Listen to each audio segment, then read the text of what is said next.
Welcome to AI Unraveled, your daily briefing on the real-world business impact of AI. Today, we go beyond the quarterly earnings reports to focus on long-term survival. When you operate at the executive level, you know a moat built on data or scale is rapidly dissolving. This special episode is dedicated to the most critical question facing every CTO and investor. What happens after AGI? We're reviewing the article, Beyond Moats, analyzing the next wave of post-AGI business models. We break down how competitive advantage shifts entirely when foundation models become commoditized, forcing companies to pivot from collecting data to structuring proprietary workflows and coordinating autonomous agents. This is not a theoretical discussion. It is a strategic roadmap for the coming decade. Before we dive in, we have a critical message for the enterprise builders listening. Stop marketing to the general public, talk to enterprise AI builders. Your platform solves the hardest challenge in tech, getting secure, compliant AI into production at scale. You need to reach the right 1%, the CTOs, VPs of engineering, and MLOps heads who need production-ready solutions like yours. We have reserved a limited number of mid-roll ad spots for companies focused on high-stakes governed AI infrastructure. Secure your high-impact package immediately. Secure your mid-roll spot here, link in show notes. And before we start, please like and subscribe to AI Unraveled on Apple Podcasts. It helps us bring more critical, unvarnished insight to enterprise leaders like you. Let's unravel the future of business. Welcome to the Deep Dive, where we shortcut you straight to the most essential strategic knowledge. Today, we are digging into a really critical strategic report. It's focused entirely on the economic implications of artificial general intelligence, or AGI. And look, we're not just talking about slightly better chatbots here or, minor efficiency gains. This is about a foundational paradigm shift. So our mission today is really to figure out how businesses can build durable, long-term competitive advantages when intelligence itself, the core factor in almost all white-collar work, becomes, functionally abundant. Okay, let's unpack that idea of abundance.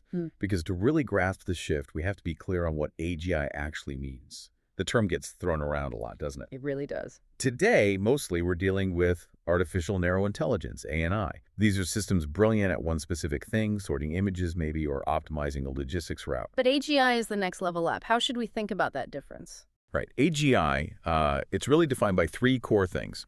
Generalization ability, so it can transfer skills, learn something here, and apply it there. Then there's common sense reasoning, and crucially, autonomous learning.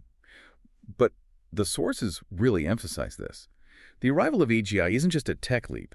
It's the introduction of a fundamentally new, infinitely scalable factor of production.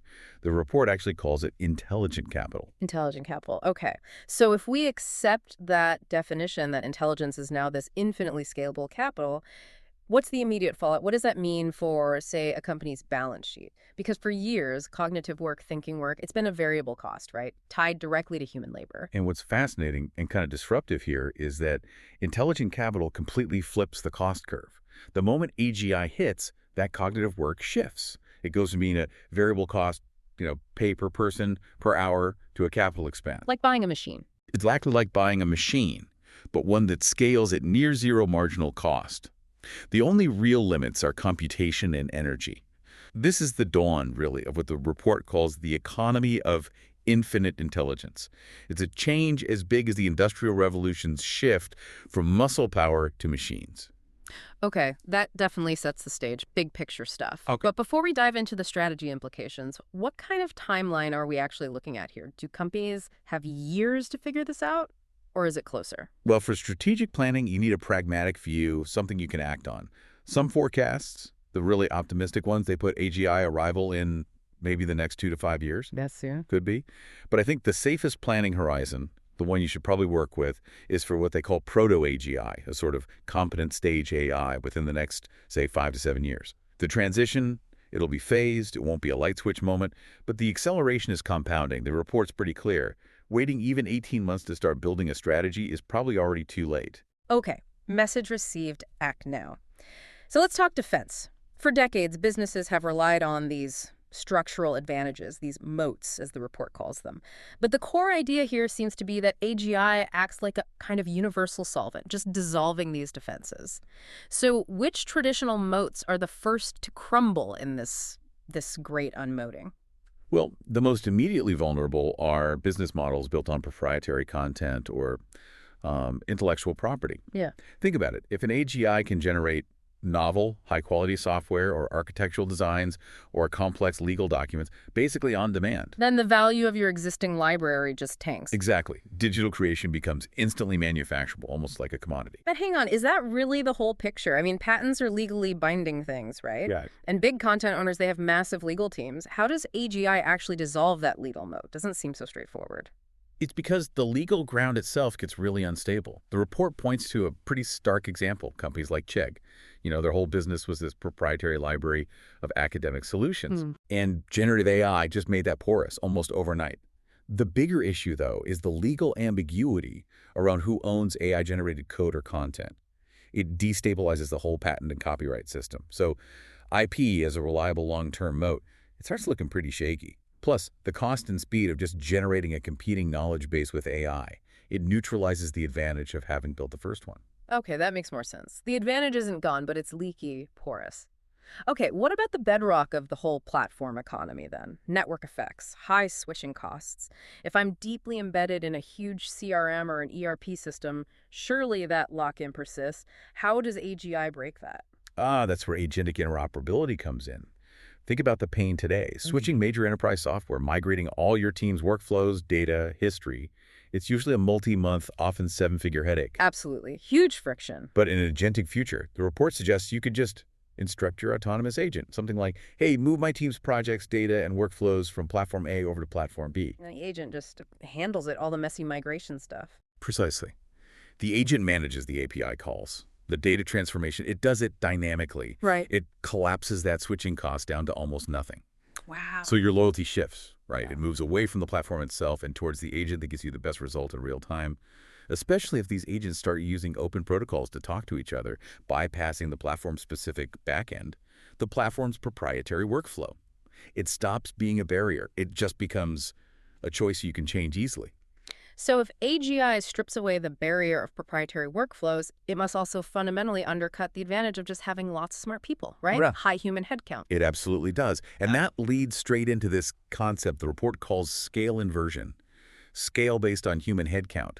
Think huge consulting firms, big law practices, massive engineering teams, that actually becomes a liability. A liability. Because AGI drives the marginal cost of cognitive labor, that thinking work, towards zero. So suddenly, a small, super agile team armed with powerful AGI agents can run circles around a massive legacy workforce. The big incumbent is just carrying these huge overhead costs for people whose core cognitive tasks are now being done much cheaper by AI. So the standard strategy from, say, 10 years ago, just hire more smart people, that's potentially a strategic death sentence now. That's going to be a shock for a lot of leaders listening. Okay, so if digital abundance is destroying the value of these digital assets like IP and human-powered scale, then the big question becomes, what do we actually pay a premium for? What becomes truly scarce and valuable? Right, and that brings us to what the report calls the scarcity imperative. The argument is that the durable moats, the ones that last in this agentic age, they're going to be rooted much more in the physical domain. Physical, like controlling key physical infrastructure. Think data centers, advanced factories, strategically located land, and crucially, energy access. So it's back to atoms over bits in a way. Precisely. See, as intelligence gets commoditized by AI, its operating cost basically boils down to computation and energy. So owning reliable, cheap power, that becomes a fundamental cost advantage that's really hard for competitors to replicate. And things like preferential access to unique logistics networks, physical distribution channels, those remain very difficult to replace digitally. Okay, physical assets, energy. But what about data? We always hear, data is the new oil. Isn't proprietary data still a strong moat? Yes and no. Generic data, the kind you can scrape or buy easily, that's likely going to be commoditized too. Everyone will train their AIs on similar stuff. The real advantage, the report argues, is in the proprietary process that continuously generates unique domain-specific data from your actual operations. Okay, explain that. What kind of process? Think about every complex customer support ticket your specialist team resolves using AI assistance, or every tiny optimization your AI finds in your unique supply chain based on real-time sensor data. That data feeds back only into your company's specialized AI agents. I see. It's a closed loop. Exactly. It creates this powerful compounding data flywheel. Competitors competitors can't access that operational data just by buying generic data sets off the shelf. That's the data moat. And alongside data and physical assets, we can't ignore the ultimate non-replicable factor, can we? The human layer. Absolutely not. AGI cannot replicate genuine trust or build authentic relationships. In an age absolutely flooded with synthetic content and potentially autonomous decisions being made by machines, things like authenticity and hard-earned brand reputation, they become premium, scarce resources. And that trust is critical if you want customers to feel comfortable delegating really high-stakes tasks to your agents, managing their life savings maybe, or coordinating complex healthcare plans. That makes sense. And does that scarcity of trust create other advantages? It enables something really powerful: regulatory capture. Think about it. The first company that manages to get its sophisticated AGI-powered service, let's say, a fully autonomous financial advisory agent, approved by stringent regulators. They get a huge head start. They get a massive time-limited monopoly. Because that regulatory approval essentially codifies trust. Competitors will take years to catch up and get the same sign-off. So this fundamental shift in where value lies, it must completely change how businesses actually make money, right? The report talks about moving from selling static nouns like software licenses or finished goods to selling dynamic verbs, outcomes, intelligence, personalized action. That leads us straight into the idea of intelligence as a service, or IS. And it's really important to distinguish this from standard SaaS, software as a service. How is it different? With SaaS, you provide a tool and the customer uses it. With IS, you're monetizing a continuously learning agentic capability that performs the task for the customer. It leverages your proprietary intelligence, the stuff the customer can't easily build themselves. Okay, can you give us a concrete example? How would IS look in action? Sure. Imagine a big global shipping corporation. They spend years building a truly world-class AI-driven route optimization system just for their own massive fleet. It saves them millions. Okay, an internal tool. Right. Now, instead of trying to license that complex software out, which might be hard to use, they package the optimization capability itself. They sell it as a service to smaller regional shipping partners. So the smaller guys just plug into the big company's brain, essentially. Pretty much. The partner feeds in their jobs, and the sophisticated agent does the optimization, delivering, say, a guaranteed reduction in fuel costs or delivery times. The shipping giant transforms an internal cost center, or center of excellence, into a new, high-margin, very sticky external revenue stream. That's clever. Yeah. Okay, another big theme is hyper-personalization. AGI making the segment of one finally real, but at massive scale.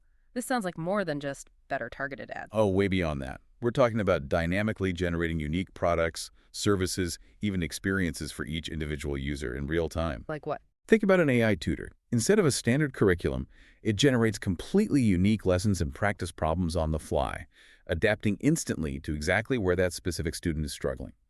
Or imagine a wellness agent adjusting a patient's complex medication schedule and lifestyle recommendations hour by hour based on real-time data from their wearables. So it's delivering a totally bespoke, premium-feeling experience, but potentially at the cost of mass production because the AI handles the variation. That's the idea. Okay, so if the underlying process of doing something gets commoditized by AI, like generating code or optimizing routes, then the value must shift entirely to the result, the outcome you deliver. That's the logic, yes. And that's the driving force behind what the report calls outcome-based economics.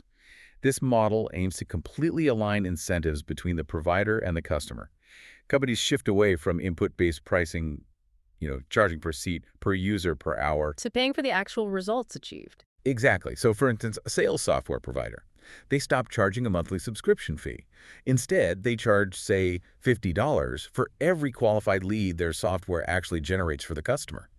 Or a logistics firm gets paid based on achieving a guaranteed improvement in inventory turnover speed. So the provider takes on the risk. If they don't deliver the outcome, they don't get paid as much or at all. Right.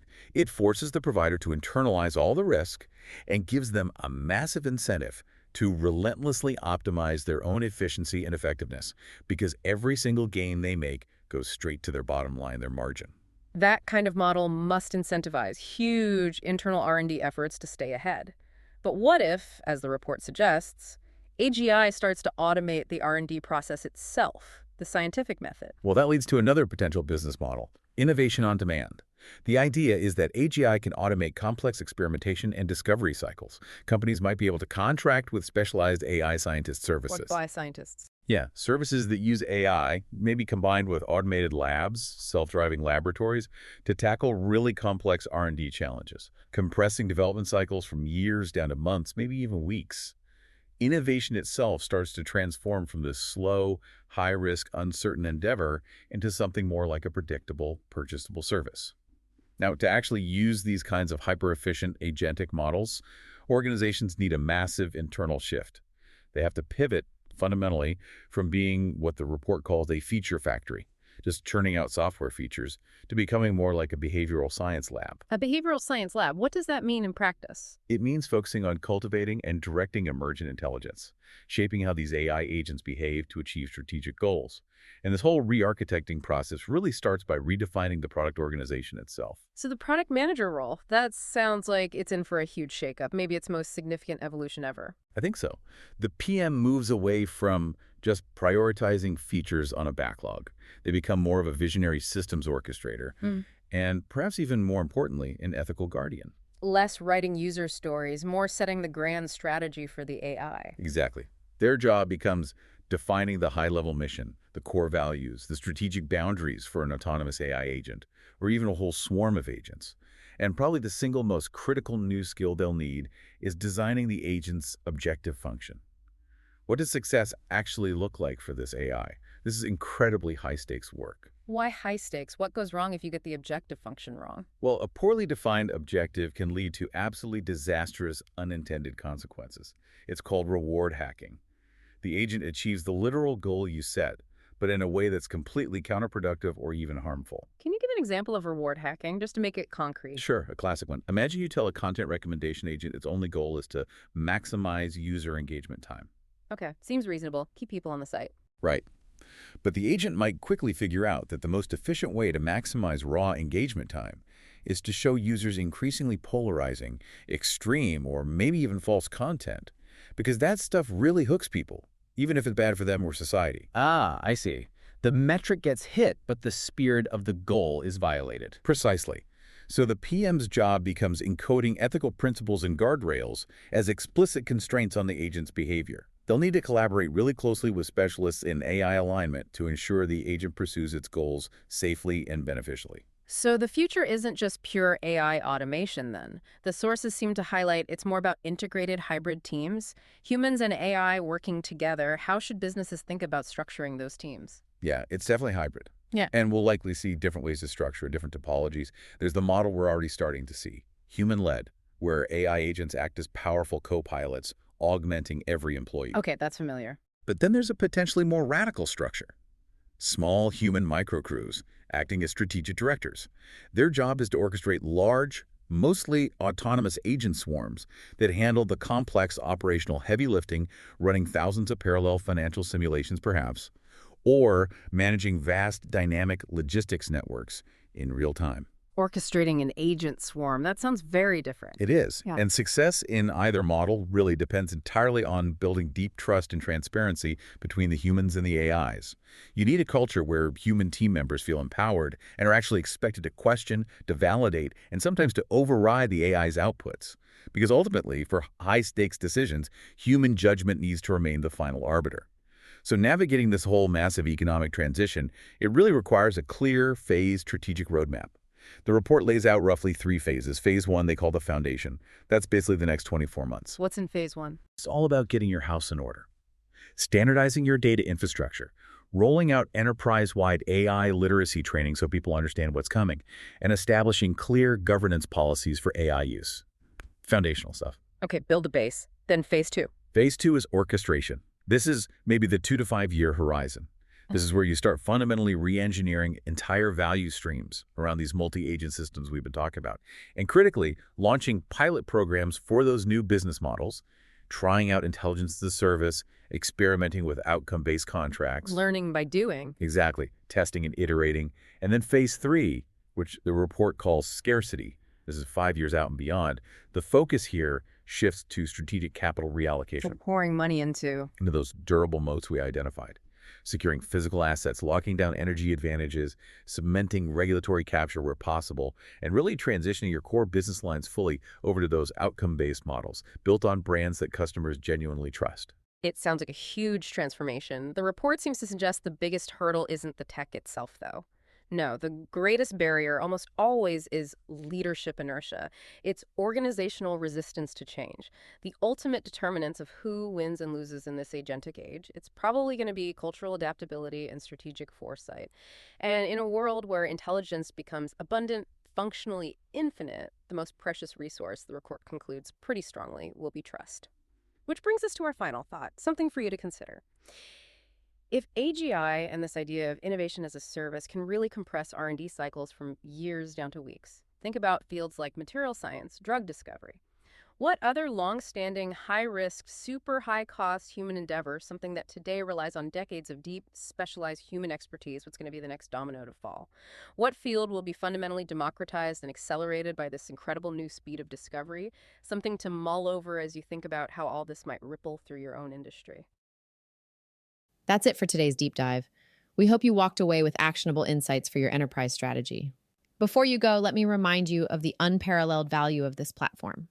AI Unraveled delivers deep, uncompromised technical insight that keeps our audience, senior enterprise leaders, tuned in to the very last minute. That sustained attention is the best place for your ad.